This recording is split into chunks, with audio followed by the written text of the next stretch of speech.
కోట్ల రూపాయలు రుణమాఫీ చేశా, అన్నదాత సుఖీభవ తీసుకొచ్చా, గవర్నమెంట్ ఆఫ్ ఇండియా 6,000 ఇస్తే నేను 9,000 రూపాయలు అదనంగా చిన్న రైతులకు ఇస్తున్నా,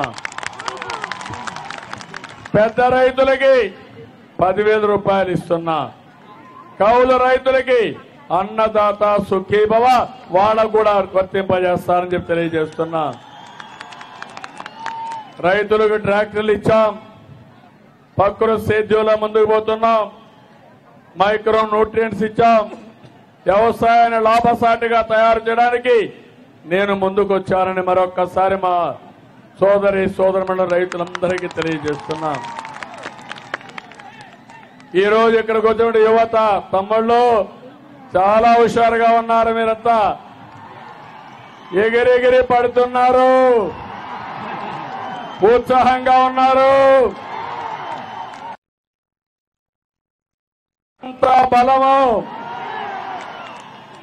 కానీ వైఎస్ఆర్ కాంగ్రెస్ పార్టీలో మాత్రం తాగేసి పడిపోతున్నారు యువత. ఇక్కడ ఉత్సాహంగా ఆకాశానికి ఎగిరితే అక్కడ మనుషుల కోసం సారాయి పోయిపించి మీరు జాగ్రత్తగా ఉండాలి. నేను మీకోసం ఆలోచిస్తున్న యువత. ఒకప్పుడు ఐటీకి నేనే ప్రాధాన్యత ఇచ్చా, ప్రపంచం అంతా మీరు వెళ్లారు. చదువుకు ప్రాధాన్యత ఇచ్చిన వ్యక్తిని ఈరోజు మీరు చూస్తే డిజిటల్ క్లాస్ రూములు కానీ, వర్చువల్ క్లాస్ రూములు కానీ, మధ్యాహ్న భోజనం కానీ అన్ని నేనే తీసుకొచ్చాను. రెసిడెన్షియల్ స్కూల్స్ కూడా నేనే తీసుకొచ్చాను. కడాన మీరు చదువుకొని తల్లి తండ్రి పైన ఆధారపడకుండా నేను ఒక గార్డెన్ గా ఉండాలని ఈరోజు 2,000 రూపాయలు తమ్ముళ్ళు మీకందరికీ వస్తుంది. మొన్నటి వరకు ఈ ప్రాంతంలో ఎన్నికల వల్ల రాలేదు. ఏప్రిల్ 1వ తారీఖు నుంచి జల్సాగా సాలూరులో పోయి డిగ్రీ ఉంటే 2,000 రూపాయలు మీరు తీసుకోవచ్చు అని చెప్పి కూడా నేను మీకు తెలియజేస్తున్నా. దేశంలో ఎవరైనా ఇస్తున్నారా? ఎక్కడన్నా జరిగిందా? నేను ఇస్తున్నా. అదేనా విశిష్టత?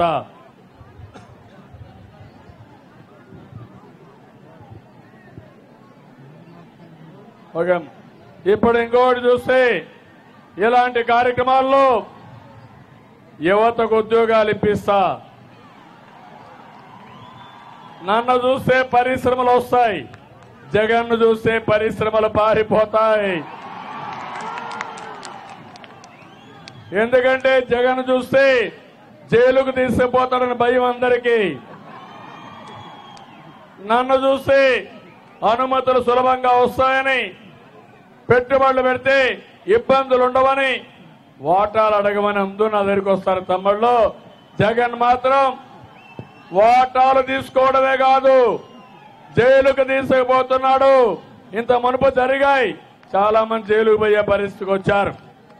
అందుకని ఐఏఎస్ ఆఫీసర్లు జైలుకు పోయారు, పారిశ్రామికవేత్తలు జైలుకు పోయారు.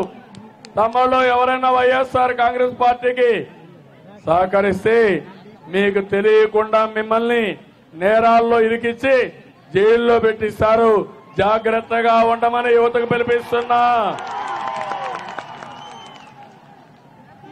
అది నేరాలు చిట్టా పార్టీ, పనికి మారిన పార్టీ. ఈరోజు మీరు చూడండి, మీకోసం నేను పెద్ద ఎత్తున చంద్రన్న బీమా తీసుకొచ్చాను. ఎవరన్నా చనిపోతే 5 లక్షలు ఇస్తున్నా. సహజ మరణానికి 50 సంవత్సరాలు 2 లక్షలు ఇస్తున్నా. ఏ వయస్సులో చనిపోయినా 30,000 ఇచ్చి అంత్యక్రియలు కూడా నేనే ఆదుకుంటున్నానంటే అది ఈ ప్రభుత్వం యొక్క శ్రద్ధ. ఇంకో పక్క మధ్యాహ్న భోజనం కానీ అన్నా క్యాంటీన్ కూడా పెట్టాం. అన్నా క్యాంటీన్ సూపర్ బా, 5 రూపాయలు పూటకు భోజనం, కాఫీ కూడా రా తమ్ముళ్ళు. అలాంటిది ఈరోజు మనము అన్నా క్యాంటీన్ లో భోజనం పెట్టాం. పూటకు 5 రూపాయలు, మా తమ్ముళ్ళు అమ్మా నాన్న పని అడిగితే నేరుగా అన్నా క్యాంటీన్కి వెళ్ళి భోజనం చేసి మళ్ళా ఇంటికి రావచ్చు, మా అన్నున్నాడని చెప్పచ్చు. నీ ఫోన్ సరిగా లేదు, ఫోన్ సరిగా లేదు, ఫోన్ సరిగా లేదు. ఇంకో పక్కన ఈరోజు మీరు చూసినప్పుడు పెళ్లి కానుకలు మా ఆడబిడ్డలు పెళ్లిళ్ళు చేసుకోవాల్సి వస్తే ఖర్చులు అవుతాయని కడాన ఆడబిడ్డల పెళ్లిళ్ళు కూడా నేనే చేస్తున్నా. మీరు చూడండి, ఎవరైనా గర్భిణీ స్త్రీ గర్భం దాల్చినప్పటి నుంచి చనిపోయే వరకు నేను మీ మీద శ్రద్ధ పెట్టాను. ఇంకా ఎక్కువ చేస్తా, మిమ్మల్ని ఆదుకుంటా. డబ్బులుండే రాష్ట్రంలో ఎక్కడా కాలేదు. మీరు పక్కన ఒరిస్సాలో ఉన్నారు, ఇన్ని సంక్షేమ కార్యక్రమాలు ఉన్నాయా తమ్ముళ్ళు? మీరే చెప్పండి. ఏవమ్మా ఉన్నాయా మీ పక్కన? ఎక్కడా లేవు. తెలంగాణలో మన కష్టాన్ని కొట్టేశారు. 54% ఆదాయం అక్కడ, జనాభా 42%. అక్కడ కూడా ఇన్ని కార్యక్రమాలు లేవు. ఈరోజు ఇంకో పక్క అభివృద్ధి చూడండి. మీ ఊర్లో సిమెంట్ రోడ్ వేసావా లేదా? ఎల్ఈడి బల్బులు పెట్టావా లేదా?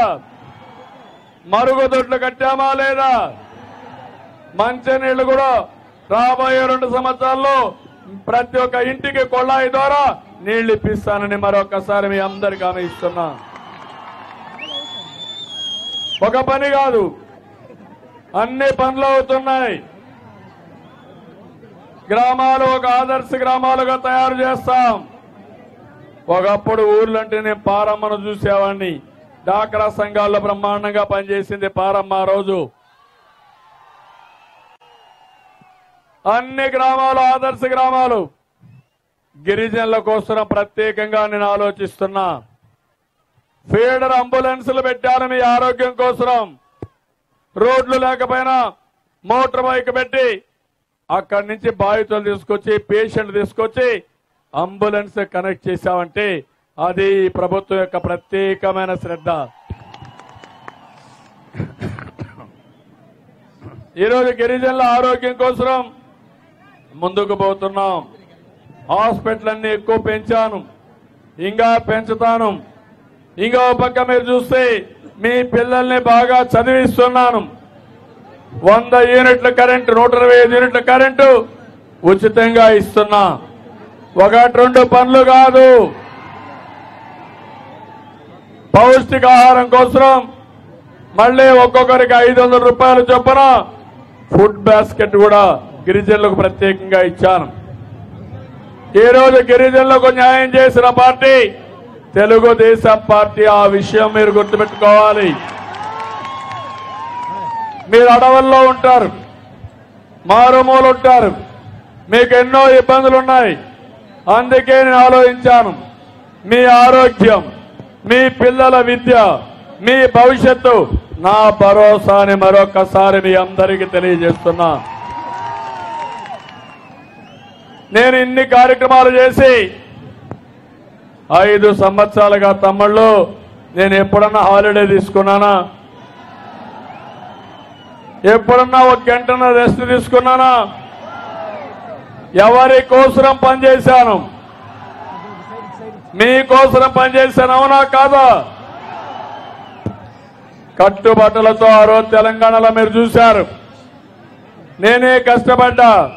తమ్ముళ్ళు మీరు చెప్పండి, హైటెక్ సిటీ ఎవరు కట్టారు? సైబరాబాద్ ఎవరు నిర్మాణం చేశారు? ఎయిర్పోర్ట్ ఎవరు కట్టారు? ఔటర్ రింగ్ రోడ్ ఎవరేశారు? ఎవరి కోసమే చేశాను తమ్ముళ్ళు? అందరి కోసం చేశారు. చేసి విభజన చేసి ఆస్తులు వాళ్ళు కొట్టేసి 60 సంవత్సరాల కష్టార్జితాన్ని ఉన్నపడంగా తీసేసుకుని మనల్ని ఇక్కడికి పంపించారు. ఎంత బాధ అయింది తమ్ముళ్ళు. మీ ఇంట్లో కూడా 60 ఏళ్లు కష్టపడిన తర్వాత నీకేమీ రాదు, బయట బొమ్మంటే నీకు బాధేస్తుందా లేదా అని మిమ్మల్ని అడుగుతున్నా. ఇది అన్యాయం అవునా కాదా?